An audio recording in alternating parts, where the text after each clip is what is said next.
Pugazhendhi sir, Pugazhendhi sir, Thiruvarur Gandhi ஒரு ரெண்டு விமர்சனத்தை வச்சாரு. அந்த ரெண்டு விமர்சனத்துக்கு உங்க பதில் என்ன? ஒன்னு, விபி கலைராஜன் மற்றும் ஜெகத்ரட்சனோட மகன் உள்ளிட்டோர் தாவேக்காவில் இணைகிறாங்க. இதனால ஒரு கட்டுப்பாடு இல்லாத ஒரு தாவேக்காவின் செல்வாக்கு அதிகரிக்குதா? ஒன்று.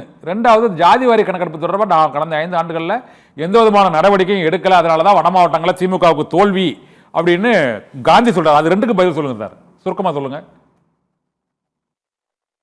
இந்த கேள்வி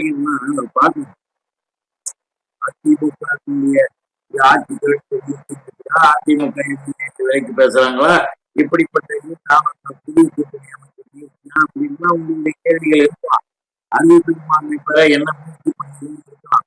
அது மக்களுக்கு சொல்லணும்னா நம்முடைய தொலைக்காட்சி சேனல் மூலமாக ஒரு நல்ல செய்தி மக்களுக்கு தெரியணுன்றதுக்காக சொல்லணும், வேற ஒண்ணும் கிடையாது.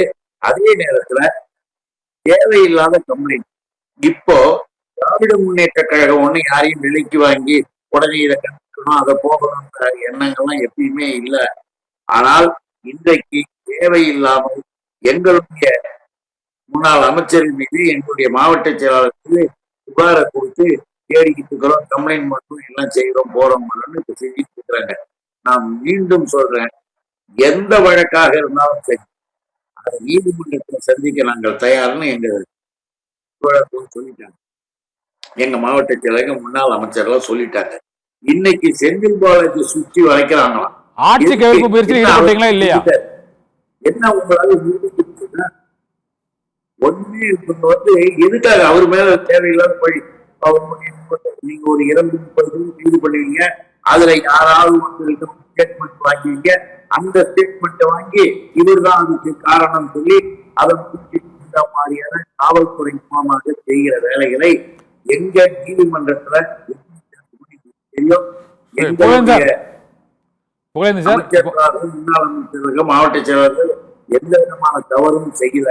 இந்த ஆட்சியை கிடைக்கணுன்ற முடிவுகளும் எதுவும் இது தானாகவே வீணா போயிடும். ஏன்னா விஜய் ஒரு நடிகராக தவிர ஒரு அரசியல் அவராகவே வரல. ஆதவ் ஒண்ணு சொல்றேன், ஆதவார்ஜுனாவுக்கும் விஜய்க்கும் 125 கோடி நான் செலவு பண்ணியிருக்கேன் சார். 125 கோடி விஜய முதலமைச்சராக இந்த கட்சி ஆட்சிக்கு வருதுன்னு ஆதவார்ஜுனா சொல்றேன். 125 கோடி நான் செலவு பண்ணியிருக்கிறேன். என்னை முதலமைச்சராக, என்னை துணை முதலமைச்சராக ஏன் ஆட்கள, நான் வரணும், நான் தான் அந்த இடத்துல இருக்கணும் என்று அவர்களுக்கு ஒரு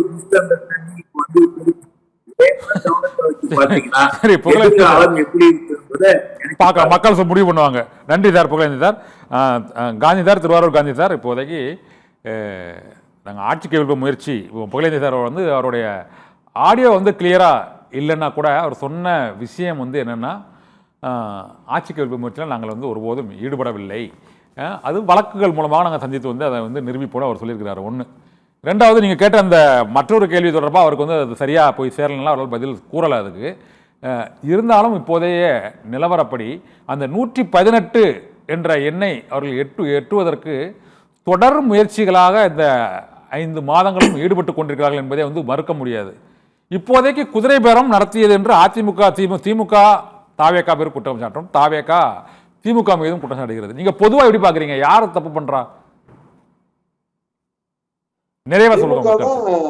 திமுக தான் ஆட்சியை கவுப்பதற்கான முயற்சி எடுத்திருக்கிறாங்கன்றது பட்டவர்த்தமா வீடியோ ஆடியோ மூலியமா வருது. இப்ப ஆடியோ வந்திருக்குல்ல, சரி, அந்த ஆடியோ கேட்டீங்களா? இப்ப இந்த ஆடியோ மூலியமா அவங்க என்ன சொல்ல வராங்க? அந்த ஆடியோ நீங்க அந்த இன்னொரு கட்சியினுடைய எம்எல்ஏவை நீங்க எதுக்கு பேரம் பேசணும்? இல்ல, அது பேசுனதை கேட்டீங்களா நீங்க? அதுல எம்எல்ஏ தான் பேசுறாரு, அந்த கூட உள்ள ஆள் பேசுறதே இல்ல. இல்ல இன்னொரு ஆடியோ பாருங்க வந்திருக்கு. ரெண்டு ஆடியோலுமே பேரம் பேசுற வாசகமோ எதுவுமே இல்ல. சரி, அது இருக்கு, ஓகே, நீங்க அது கூட. அதனால இவங்க அந்த எம்எல்ஏக்கள் ராஜினாமா இயல்பா மக்கள் சேவைக்காக தான் ராஜினாமா பண்றான்னு நினைக்கிறீங்களா காந்தி சார்? அதிமுக எம்எல்ஏக்கள் ராஜினாமாங்கிறது சிறப்பாக மக்கள் சேவை செய்யணும் அப்படிங்கிறதுக்கான நினைச்சிருக்காங்களோ? இல்ல, அவங்களுக்கு வேற வழி இல்ல. நான் தான் பேசணும்ல உங்களுக்கு. நீங்க ஒரு அதிகாரத்துல இருந்துட்டாங்க அவங்க சில விஷயத்த சொல்றாங்க. அவங்க என்ன சொல்லிருக்காங்க, இப்ப இந்த இவங்களுக்கு 108 வந்தோம்னா இப்ப அதிமுக ஒண்ணு வெளியில அவங்க வகையில சொல்றத பார்த்தா என்னன்னா 108 வந்து நிக்கும் போது தாவேகா இவங்க என்ன சொல்றாங்கன்னா நம்மளுடைய எம்எல்ஏக்கள் எல்லாரும் தாவேகாட்ட பேசி ஒரு கூட்டணி ஆச்சு, அவங்களோட கூட்டணி ஆட்சி அமைப்போம். அவர் கூட்டணி ஆட்சி அமைப்போன்றதா தேர்தலுக்கு முன்பே சொல்லிட்டாரு. யாரு வந்தாலும் நான் வந்து அவங்கள சேர்த்துக்குவேன், மெஜாரிட்டியா இருந்தா கூட அவங்களுக்கு வந்து சீட்டு கொடுப்பன்றத தேர்தலுக்கு முன்பே பிரச்சாரத்துல முதலமைச்சர் சொல்லிட்டாரு. ஓகேவா? ஒரு இருக்கிற முதலமைச்சர் தேர்தல் பிரச்சாரத்துக்கும் சொல்றாரு. அப்ப இந்த அதிமுக இவர்களோட சேர்த்து ஆட்சி அமைச்சிருச்சுன்னா அதிமுகவுக்கும் ஒரு பேக்கப் இருக்கும் நம்ம கட்சி வளர்றதுக்கு அந்த அடிப்படையில அப்படின்னு ஒரு ஐடியா கொடுக்கும் பொழுது அந்த ஐடியாவை ஒரு எடப்பாடி ஒத்துக்கலான்றதுதான் கோவம்னு சொல்றாங்க அவங்க. அப்ப கோவம்னு சொல்லும் போது இவன் ஜெயலலிதா மாதிரியோ புரட்சி தலைவர் மாதிரியோ புரட்சி தலைவி அம்மா மாதிரியோ ஒரு பெரிய லீடர்ஷிப் கிடையாதுல்ல இவரு. அவங்க சொல்லிருக்கலாம் அப்பயே 60 எடப்பாடியர்கள் அந்த கட்சியில இருக்கிறாங்கன்னு உங்கள்ட்ட நம்ம தேர்தலுக்கு முன்பாகவே உங்கள்ட்ட பேசுறீங்க. அப்பெல்லாம் ஆளுங்கட்சியாவே வந்துடும் அதிமுக அப்படின்ற சூழ்நிலையிலே கூட நான் சொன்ன 60 எடப்பாடிகள் இருக்காங்களா, அவங்க ஆளுங்கட்சியா வர முடியாது. 90 தொகுதிகளுக்கு மேல வந்து தாவேகா வெற்றி பெறும்ன்றதை தேர்தலுக்கு முன்னாடியே சொன்னேன். உங்க டிபேட்ல தேர்தலுக்கு முன்னாடி இன்னொன்று சொல்லிருக்காங்க, நாங்க அது மாதிரி தூய்மையான தூய சக்தி ஆட்சி நடத்துவோம் அப்படின்னாங்க. இப்போ விஜயபாஸ்கர் எம்ஆர் விஜயபாஸ்கர்னு தொடர்ச்சியா வழக்குகள் அதிகமா உள்ளவங்களை இணைச்சிருக்கிறதுனால ஒரு விமர்சனம் இருக்காரு, அதனால கேட்டேன். அதாவது சார், அரசியல் இயக்கத்துல நீங்க வழக்குகளே இல்லாத இருக்கிறவங்க, எதுவுமே பிரச்சனை இல்லாத இருக்கிறவங்கள நீங்க கொண்டுகிட்டே வரவே முடியாது. ஆனா இயல்புதான். அரசியல் என்பது வேற, நிர்வாகத்துல கொண்டு வராங்கதான் நீங்க பாக்கணும். சரி, நிர்வாக ரீதியா கொண்டு வரும்போது அவரு ராஜினாமா பண்ணிட்டு வராரு, அவருக்கு ஒரு கட்சி பதவி கொடுக்குறாங்கன்னா அவர் ஏற்கனவே என் கட்சிக்கு வந்தவருக்கு என்ன தப்பு பண்றாரான்றதான் நீங்க கேட்கணும்.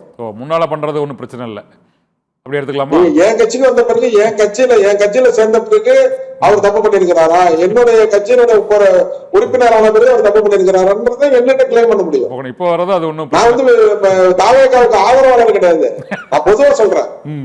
சரி சரி, கட்சிக்கு உங்க மீது வழக்கு இருக்குன்னா எந்த வழக்கிலும் தண்டிக்கப்படல அவங்க. நிலுவையில் இருக்கு, நிலுவையில் இருக்கும்போது விசாரணையில் இருக்கும்போது அது ஒரு பெரிய கிடையாது. தண்டிக்கப்பட்டிருந்தா அவர் எலெக்ஷன்ல நின்றுக்க முடியாது.